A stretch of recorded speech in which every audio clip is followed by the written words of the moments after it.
रामराम मंडळी. श्री राजलक्ष्मी पब्लिकेशनच्या यूट्यूब चॅनलवर आपले स्वागत आहे. सहज, सुलभ, परिणामकारक सूक्ष्म अन्नद्रव्ये संतुलित पीक पोषणासाठी. मार्गदर्शक डॉक्टर हरिहर कौसडीकर.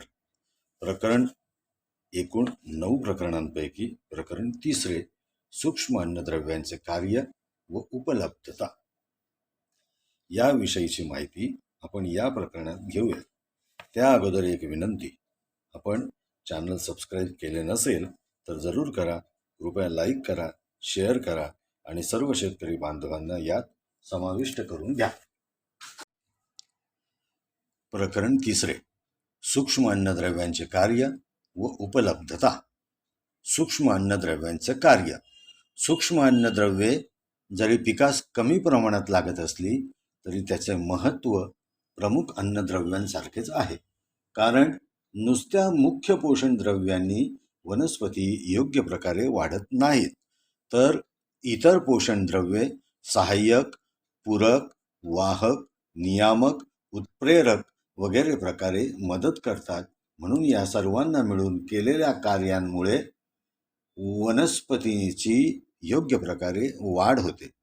सर्वसाधारणपणे पिकात पोषण द्रव्ये कोणत्या प्रकारचे कार्य करतात हे खाली तक्ता क्रमांक 3.1 मध्ये दर्शविले आहे. तक्ता क्रमांक 3.1 सूक्ष्म अन्नद्रव्यांचे कार्य. 1. मुख्य स्ट्रक्चरल पोषण द्रव्ये, यात कार्बन, हायड्रोजन आणि ऑक्सिजन येतात. 2. सहाय्यक स्ट्रक्चरल पोषण द्रव्ये, यात नायट्रोजन, फॉस्फरस आणि गंधक येते. 3. रेग्युलेटर्स, ज्याला नियामक पण म्हणतात, आणि कॅरियर्स म्हणजे वाहक, यात पोटॅशियम, कॅल्शियम व मॅग्नेशियम येते. 4. कॅटलिस्ट, ज्याला उत्प्रेरक आणि ॲक्टिव्हेटर्स म्हणजे सक्रिय करणे, यात लोह, manganese, zinc, copper, boron, chlorine आणि मॉलिब्डेनम येते. साधारणतः सूक्ष्म अन्नद्रव्यांचे पिकाच्या शरीरांतर्गत क्रियेत खालील प्रकारे कार्य असते. 1. कर्बसंश्लेषणाचे कार्य. 2. मुख्य अन्नद्रव्यांच्या चयापचयातील कार्य. 3. वनस्पतीतील वाढ प्रेरक द्रव्यांची उत्पत्ती. 4. वनस्पतीमध्ये विकारांना चालना देणे किंवा सक्रिय करणे. 5. अनेक विकारांचे भाग म्हणून कार्य करणे. 6.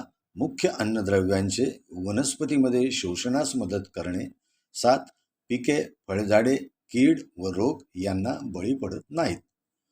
वेगवेगळ्या सूक्ष्म अन्नद्रव्यांची प्रमुख कार्ये सविस्तरपणे अभ्यासल्यानंतर पीक उत्पादन व मालाच्या दर्जात सूक्ष्म अन्नद्रव्यांचे किती महत्त्व आहे हे स्पष्ट होईल. लोहाचं कार्य. 1. हे अन्नद्रव्य पिकांना हरितद्रव्य व विविध कर्बोदके तयार करण्यास मदत करते. 2. लोहाच्या योग्य पुरवठ्याने पिके इतर अन्नद्रव्ये योग्य प्रमाणात शोषून घेतात. आणि 3. लोह बऱ्याच एन्झाईम्सचा म्हणजे विकारांचा प्रेरक आहे व प्रथिने एकीकरणास आवश्यक आहे. जस्ताचे कार्य. 1. पीक पोषण संजीवके तयार करणे. 2. प्रथिनांच्या निर्मितीस हातभार लावणे. 3. बी, धान्य, पक्वता व निर्मिती करणे. आणि 4. वाढीसाठी आवश्यक संप्रेरकांची निर्मिती करणे. तांबेचे कार्य. 1. पीक वाढीच्या आवश्यक प्रक्रियात कार्यरत प्रेरकांना कार्यशील बनविणे. 2. वनस्पतीमध्ये पुनरुत्पादन प्रक्रियेत प्रोत्साहन करणे. 3. अजीवनसत्व निर्माण करण्यास मदत करणे. आणि 4. फळे पिकविण्याच्या प्रक्रियेत सहभागी असणे. मंगलचे कार्य. प्रकाश संश्लेषण प्रक्रियेत प्रथिने व कर्बोदकांचे चयापचय अभिक्रियेत मदत करणे. 2.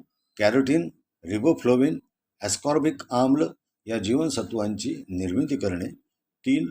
कॅल्शियम व पोटॅशियम वापरण्याच्या प्रमाणावर परिणाम करते. आणि 4. विविध संप्रेरकांना सक्रिय करणे.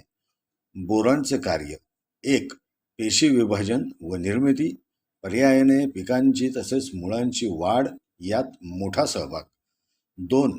प्रथिने निर्मिती, बी व मधुर फळांचे निर्माण कार्यात मदत करणे. 3. कॅल्शियमचे शोषण व वापर यात सहाय्यता करणे. 4. वनस्पतीत शर्करेची ने-आण करणे. आणि 5. पेक्टिन तयार करणे. मोलाब्धचे कार्य. 1. हवेतील नत्र जमिनीत स्थिर करणाऱ्या जीवाणूंच्या वाढीसाठी मदत करणे. 2. फॉस्फेट तयार करण्यास व क जीवनसत्व तयार करण्यास मदत करणे. क्लोरीनचं कार्य. 1. झाडाच्या पाणी साठवणीची क्षमता वाढवणे. 2. प्रकाश संश्लेषण क्रियेत मदत करणे. 3. वनस्पतीतील पाचकता व हरितद्रव्याच्या निर्मितीस मदत करणे. आणि 4. वनस्पती अंतर्गत नत्र व गंधक शोषणास मदत करणे. जमिनीतील सूक्ष्म अन्नद्रव्यांचे प्रमाण, खनिज स्वरूप व उपलब्धता. जमिनीतील सर्व सूक्ष्म अन्नद्रव्ये तक्ता क्रमांक 3.2 मध्ये दर्शविलेल्या प्रमुख खनिज स्वरूपात आढळत असून काही प्रमाणात त्यांची उपलब्धता सेंद्रिय पदार्थांतूनही विघटनाद्वारे होते. प्रमुख व दुय्यम अन्नद्रव्यांच्या तुलनेने या सूक्ष्म अन्नद्रव्यांची उपलब्धता जमिनीचे जडणघडण झालेल्या प्रमुख प्रस्तरावर म्हणजे अग्निजन्य खडकांपासून निर्माण झालेल्या प्रस्तरावर अवलंबून असते. तक्ता क्रमांक 3.2 जमिनीतील सूक्ष्म अन्नद्रव्याचे प्रमाण, खनिज स्वरूप व उपलब्धता. अनुक्रमांक 1 सूक्ष्म अन्नद्रव्य लोह आयन. जमिनीतील शेकडा प्रमाण 0.5 ते 5. जमिनीतील अन्नद्रव्यांचे खनिज स्वरूप व उपलब्धता ऑक्साईड्स, सल्फाइड्स व सिलिकेट या स्वरूपात आढळते. ते फेरस या कॅटायन स्वरूपात उपलब्ध असते. अनुक्रमांक 2 मँगनीज किंवा मंगल. जमिनीतील शेकडा प्रमाण 0.02 ते 0.025. जमिनीतील अन्नद्रव्यांचे खनिज स्वरूप व उपलब्धता यात ऑक्साईड्स, कार्बोनेट व सिलिकेट या खनिज स्वरूपात आढळते. ते मॅग्नस या कॅटायन स्वरूपात उपलब्ध असते. अनुक्रमांक 3 जस्त झिंक हे सूक्ष्म अन्नद्रव्य. जमिनीतील शेकडा प्रमाण 0.001 ते 0.025. जमिनीतील अन्नद्रव्यांचे खनिज स्वरूप व उपलब्धता यात सल्फाइड, कार्बोनेट व सिलिकेट या खनिज स्वरूपात आढळते. ते जस्त या कॅटायन स्वरूपात उपलब्ध असते. अनुक्रमांक 4 सूक्ष्म अन्नद्रव्ये तांबे किंवा कॉपर.